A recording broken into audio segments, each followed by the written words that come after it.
Taylor Swift, you turned down the Super Bowl halftime show because the NFL wouldn't allow you to own your performance footage. Taylor Swift is putting rumors to rest. During an October 6th appearance on The Tonight Show starring Jimmy Fallon, the pop star revealed which recent rumors about herself were true or false. After Jimmy asked the singer if there was any truth to the internet chatter that she turned down the Apple Music Super Bowl 60 halftime show over rights to performance footage, she replied it wasn't the case.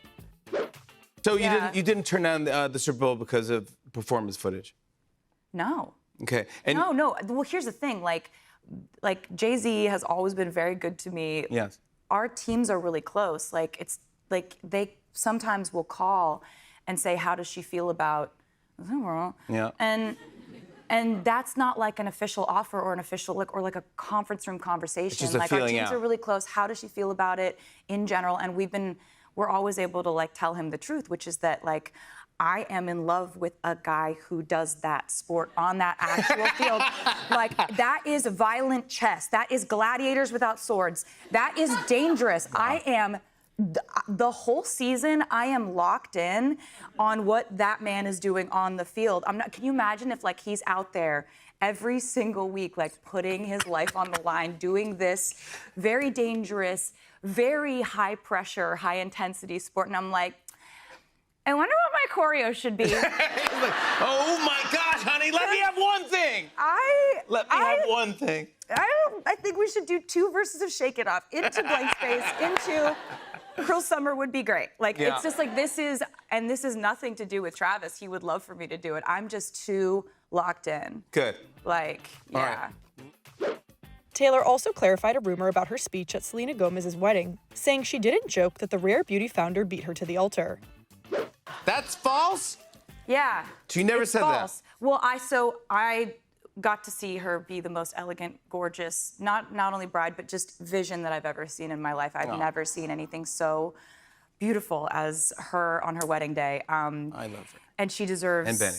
All of his happiness. Benny is him. The best, He dude. is so funny. He's the best. He's the best.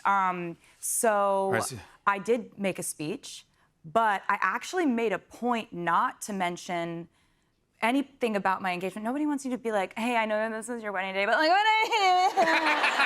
you know, like I was like, don't it's not mention about it. Like, you. maybe turn it around. Like, do you know what I mean? Yeah, this is her day.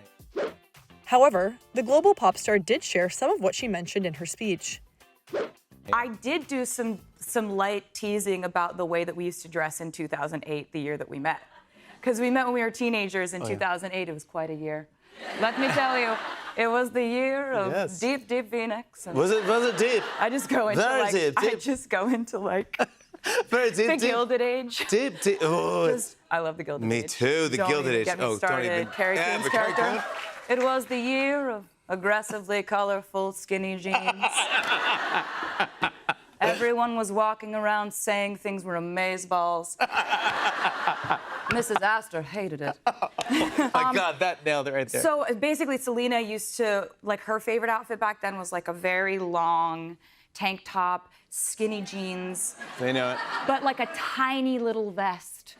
Like the smallest vest, and Chucks. And that was her, like, uniform of that year. And mine was that I just always looked like I was, like, late for the cowboy-themed junior prom.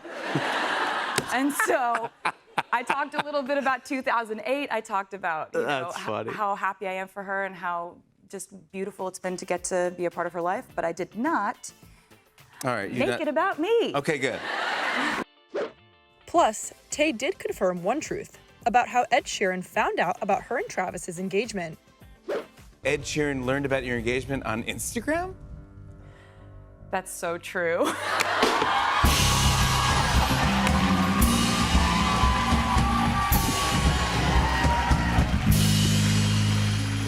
Oh, no! I have a perfect explanation. Oh, no! He doesn't have a phone. He doesn't have a phone. Didn't he write a whole album about an old phone that he had or something? But he doesn't have one that works. Yeah, it's true. That is true. So he doesn't have a phone, and this is like one thing I love about him. It's very eccentric. Love it. But when I'm going through being like, hey, like, you know, hey, who All should my we call? peeps. Who should we FaceTime? I'm going through my texts and being like, who have I texted within the last like month of my life? And he just wasn't there because you have to like, How do you get a hold of him? The bat signal? You have to email him, and then if you want to set up a FaceTime, he has to find an iPad. They have to give it to him like he's a child that Yes. they give the iPad to. Yes, and he watches an episode of Bluey, and then... This is one of my absolute favorite people on the planet. And I know, was that's why I didn't guess And then when the news came out, I was like, oh my God, we forgot to call Ed. Oh no. That's my favorite. Yeah, he's like family. Like Of course. I love him, but he doesn't have a phone.